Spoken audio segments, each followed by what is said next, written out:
मुर्शिदाबाद हिंसा में जांच तेज, जाफराबाद पहुंची एसआईटी की टीम। जाफराबाद में फॉरेंसिक की टीम ने सबूत जुटाए। जाफराबाद में पिता पुत्र की हत्या हुई थी। दंगाइयों ने घर से खींचकर बाप बेटे को मौत के घाट उतारा था। मुर्शिदाबाद में महिलाओं पर धर्म परिवर्तन का दबाव बनाया गया। हिंसा पीड़ित महिलाएं बोली, हमें चूड़ियां उतारने, अपनी संस्कृति को छोड़कर इस्लाम कबूलने की धमकी दी गई। हिंसा पीड़ित महिलाओं ने कहा, बंगाल में हिंदू सुरक्षित नहीं। हिंसा वाले दिन हजारों लोग पिस्टल, बम, सरिया लेकर घर में घुसे थे। मुर्शिदाबाद पहुंचे राज्यपाल सीवी आनंद बोस। हिंसा प्रभावित इलाकों का दौरा कर मौजूदा हालात का जायजा लिया। राज्यपाल ने पीड़ित परिवारों से मुलाकात की। जाफराबाद में मारे गए गोविंद और चंदन दास के परिवार से भी मुलाकात की। हिंसा पीड़ितों से मुलाकात के बाद बोले राज्यपाल सीवी आनंद बोस, वे सुरक्षा की भावना चाहते हैं। उनकी कई मांगे हैं, मैं केंद्र और राज्य के सामने रखूंगा।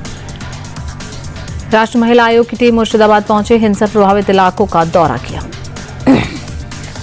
एनसीडब्ल्यू की अध्यक्ष से मिलकर भावुक हुए पीड़ित परिवार, गले लगकर रोने लगे। महिलाओं ने पैर भी छुए।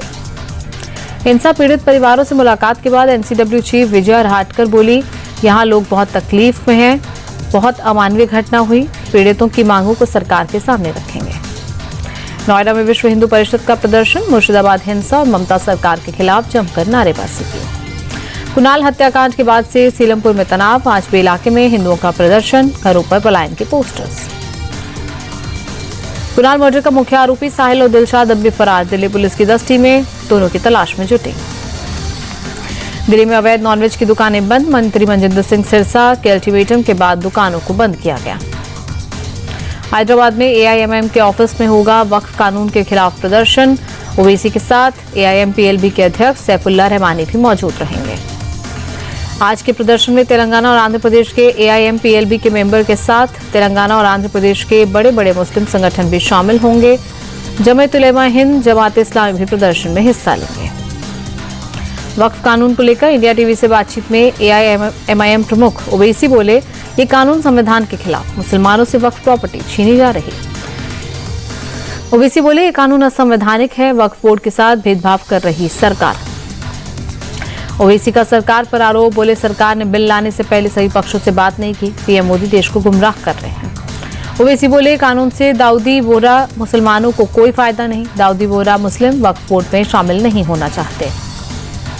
ओवैसी बोले, वक्फ कानून को लेकर सुप्रीम कोर्ट में कानूनी जंग मजबूती से लड़ेंगे। वक्फ कानून का मकसद एक आदमी को फायदा पहुंचाना। केंद्रीय मंत्री जी किशन रेड्डी का ओवैसी पर आरोप। कहा, वक्फ के कई कम्युनिटी हॉल किसी और के नाम से बनवाए, लेकिन उसकी आय दारुस्लाम को जाती है। केंद्रीय मंत्री बंडी संजय का भी ओवैसी पर निशाना। कहा, सरकारी जमीन पर हॉस्पिटल बनाकर गरीबों से पैसे वसूल रहे हैं। एआईएमआईएम के बिहार प्रदेश अध्यक्ष अख्तरुल इमान ने वक्फ संपत्ति में बड़े पैमाने पर गड़बड़ी का आरोप लगाया। कहा, मुतलबियों ने बहुत सारी संपत्ति को बेचा है। अख्तरुल इमान ने कहा, बिहार के किशनगंज में बड़े पैमाने पर वक्फ संपत्तियों में गड़बड़ी हुई, जमीन को बेचा गया। सरकार की जिम्मेदारी है कि ऐसे लोगों पर कार्रवाई हो। मुंबई में जैन मंदिर तोड़ने पर बवाल। सड़कों पर उतरा जैन समुदाय, बीएमसी के खिलाफ प्रदर्शन किया। 16 अप्रैल को विलेपाले स्थित जैन मंदिर को बीएमसी ने तोड़ा था। बीएमसी की कार्रवाई के खिलाफ जैन समुदाय ने निकाला विरोध मार्च। मुस्तफाबाद हादसे में कई घंटों से रेस्क्यू ऑपरेशन जारी। मलबे से एक महिला को जिंदा निकाला गया। दिल्ली के मुस्तफाबाद में इमारत ढहने की तस्वीरें कैमरे में कैद। घटना का सीसीटीवी फुटेज आया सामने। दिल्ली विधानसभा के उपाध्यक्ष और मुस्तफाबाद से विधायक मोहन सिंह बिष्ट मुस्तफाबाद पहुंचे, हादसे वाली जगह का जायजा लिया।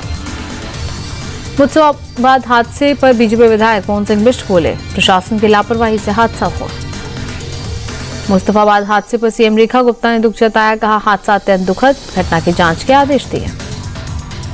मुस्तफाबाद हादसे पर बीजेपी सांसद प्रवीण खंडेलवाल बोले, घटना बेहद दुखद, मामले की जांच होगी, दोषियों के खिलाफ सख्त कार्रवाई करेंगे। मुस्तफाबाद हादसे पर पूर्व सीएम केजरीवाल ने दुख जताया। ट्वीट कर लिखा, हादसे में जिन्होंने अपनों को खोया, उनके प्रति गहरी संवेदनाएं।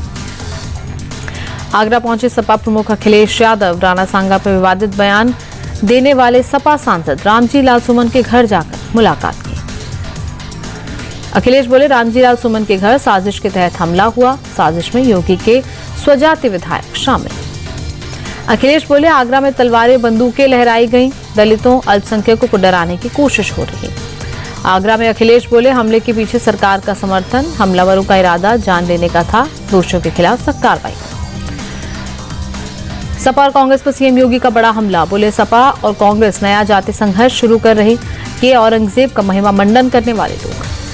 तेजस्वी यादव ने नीतीश सरकार पर साधा निशाना, भ्रष्टाचार का आरोप लगाया। बोले बिहार कर्ज में डूबा हुआ है। तेजस्वी बोले निर्माण कार्य में मंत्री को 30% कमीशन जाता है। नल जल योजना में बड़े पैमाने पर लूट हुई। जेडीयू का पॉलिटिकल कैंपेन सरकारी खजाने से हो रहा। महाराष्ट्र के स्कूलों में हिंदी भाषा की अनिवार्यता पर सीएम फडणवीस बोले महाराष्ट्र में मराठी भी अनिवार्य है। हिंदी का विरोध और अंग्रेजी को बढ़ावा देना आश्चर्यजनक। नवीन पटनायक लगातार 9वीं बार बीजेडी के अध्यक्ष बने। पार्टी की राज्य परिषद की बैठक में सर्वसम्मति से अध्यक्ष चुना गया। असम की डिब्रूगढ़ जेल में ही बंद रहेगा अमृतपाल। पंजाब सरकार ने एनएसए 1 साल और बढ़ाया। 2 साल से डिटेंशन में है अमृतपाल। हरियाणा के नूह में अतिक्रमण हटाने गई टीम पर हमला। स्थानीय लोगों ने पथराव किया। बुलडोजर के शीशे टूटे। हमला करने वालों के खिलाफ पुलिस में शिकायत दर्ज। अवैध कॉलोनी में अतिक्रमण हटाने गई थी टीम। जेईई मेन सेशन 2 के नतीजे घोषित। नेशनल टेस्टिंग एजेंसी ने जारी किया रिजल्ट। 24 छात्रों को 100 परसेंटाइल मिले। राजस्थान से सबसे ज्यादा 7 छात्रों ने बाजी मारी।